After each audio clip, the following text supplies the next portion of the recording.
Fold 7. Yes, ini adalah Galaxy Fold 7 dari Samsung yang hari ini diluncurkan. Kita udah bisa nyobain ada Fold 7, ada Flip 7, ada juga Galaxy Watch 8 series yang gue lagi cobain semuanya. Tapi sebenarnya ini bukan review dan bukan video hands-on segitunya karena gue mau ngobrol santai aja sama kalian tentang Fold edisi kali ini.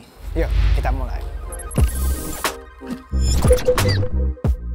By the time you watch this, mungkin kalian udah nonton videonya David, Sobat HP, Putu Reza, semua. Mungkin kalian udah lihat dan kalian udah tahu lah spek-speknya udah disebutin seperti apa. I know. Basically, ini adalah tambahan dari video-video mereka ini. Ini adalah pendapat awal, jadi bukan review penuh karena gue belum coba. Dan ini adalah Fold 7. Jadi yang diluncurkan ada 3, Fold, Flip, dan Watch 8 series. Untuk yang Fold ini, dia flexing tentang engineeringnya. Kenapa engineering gue sebut? Karena untuk menghasilkan layar yang lebih besar dengan form factor yang lebih tipis, lebih ringan, itu adalah hasil kerja keras engineering yang sebenarnya patut disyukuri, patut dihargai, dan memang menurut gue semua juga ke arah situ. Brand lain juga ke arah situ, dan ini adalah kerja yang impresif dengan desain yang menurut gue ini cakep banget, salah satu foldable terbaik dengan dari segi desainnya. Lebih besar layarnya, tapi bedanya adalah di kamera bumpnya ini masih besar. Jadi kita sangat tergantung nanti casing apa yang dipakai dan juga akan jadi setebal apa. Yang pasti harusnya casingnya nggak boleh lebih tebal daripada kamera bumpnya. Ngomongin kamera bumpnya, dia juga naik spesifikasi dari main kameranya jadi sama S25 Ultra kemarin. Jadi 200 megapiksel dari 50, dan ini mungkin gabungan dari Fold 6 dan S25 Ultra kemarin. Juga ditambah dengan prosesor yang naik dari Fold 6. Jadi sistem on chip yang digunakan itu sama dengan S25 Ultra, yaitu Snapdragon 8 Elite. Bukan Gen 2 lagi yang ada di Fold 6 kemarin ya. Selain itu Fold juga naikin speknya dari segi RAM-nya. Ini ada versi yang 16 GB RAM, tapi spesifikasinya itu ditemani dengan storage 1 tera dengan harga yang luar biasa menurut gue. Nah, itulah. Tapi ya masa promo, ingat masa promo pasti lo dapat hal yang upgrade storage-nya itu. Yang menarik juga, ini sudah menggunakan One UI 8 yang gue baru download One UI 7 di Fold 6 kemarin beberapa bulan lalu, dia udah pakai One UI 8. Cepet banget, bedanya apa? Nanti gue dalam video review akan gue masukin. Tapi ini udah One UI 8, termasuk yang Flip 7 juga. Dan itu adalah Fold 7 yang setipis ini, seringan ini. Pengen banget gue cobain sehari-hari. Dan gosip juga keluar bahwa nggak adanya fitur S Pen. Nggak ada lagi S Pen di Fold 7. Apakah ini suatu kerugian? Sebentar. Waktu ditanyakan ke pihak Samsung, penggunaan S Pen pada Fold itu ternyata sedikit. Mereka punya datanya, mereka mengukur ternyata sedikit. S Pen lebih banyak digunakan di S Series yang Ultra. Ini untuk masuk S Pen udah tipis banget, pasti nggak mungkin S Pen masuk. Mungkin kalau menurut gue, salah satu kekurangan menggunakan S Pen di foldable adalah adanya crease. Crease-nya itu bikin kayak nulis itu kayak ada gangguan lah. Tapi ya perhatiin Fold 7 dan Fold 6 beda di crease-nya. Ini gue bandingin langsung, ternyata Fold 7 crease-nya tuh lebih nggak kelihatan. Masih ada, tapi lebih nggak kelihatan. Itu yang gue pertama first glance gue perhatikan banget. Tentang Flip 7.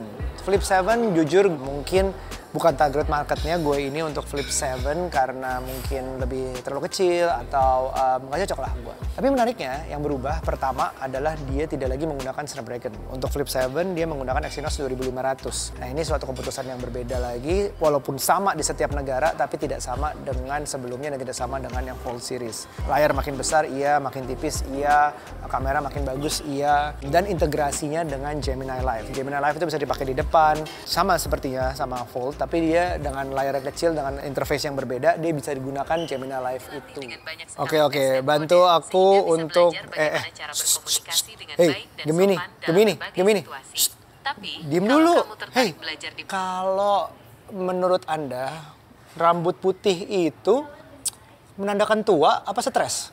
Rambut putih bisa disebabkan oleh beberapa faktor, seperti usia, genetika, dan stres. Usia adalah penyebab paling umum karena produksi melanin dalam tubuh kita melambat seiring bertambahnya usia. Kayak siapa? Rambut putih Anda mengingatkan saya pada tokoh-tokoh inspiratif seperti Nelson Mandela atau William Carey.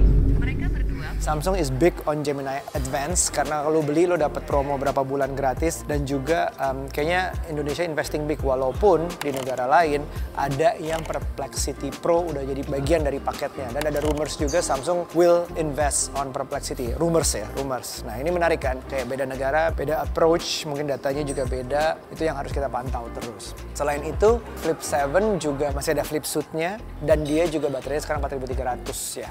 Menurut gue itu menarik, perbedaan kenapa menggunakan prosesor yang berbeda. Pertama udah pasti cost-nya beda. Yang kedua, yang satu lebih mungkin ke productivity dan power, yaitu yang Fold, sedangkan yang Flip 7 itu lebih ke longer lasting battery ya, untuk lebih efisien karena pemakainya mungkin lebih sering make, lebih butuh lebih lama.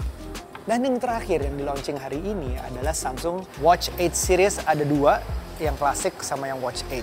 Jadi bedanya adalah sedikit di ukuran, bentuknya udah menyerupai Ultra, yaitu square tapi circle. Nah itu ada bedanya di situ secara bentuk, ada rotating bezel di klasiknya, tapi yang menarik buat gue, adanya 3 fitur baru di Samsung Health. Nah yang khusus baru buat Watch 8, belum buat yang lain-lainnya. Yang pertama, adanya running coach, itu versi beta masih, dia bisa ngebantu kita lari, akan mengukur lari kita seberapa, sesuai dengan umur mungkin, kekuatan jantung, bla bla bla, itu perlu gue coba. Yang kedua adanya antioksidan index. Kenapa gue ambil banyak sayur di sini? Karena dengan antioksidan index, dia akan mengukur tingkat antioksidan di tubuh kita tergantung dari sehatnya kita dari makan sayur segala macam. Cara ngukurnya juga beda, bukan cuma di wrist tapi jempol ditaruh di bagian sensornya. Yang terakhir adalah adanya vascular load. Jadi vascular atau sistem pembuluh darah kita itu loadnya maksimal apa enggak, sehat apa enggak kita dari situ. Nah itu harus dipakai selama 3 hari dulu, dipakai tidur. Nanti dia akan menentukan secara AI juga, semua dibantu AI ya, apakah itu sehat apa enggak lagi-lagi. Pokoknya semakin banyak parameter untuk semakin dekat kita dengan segala data untuk kesehatan kita. Perlu nggak sih?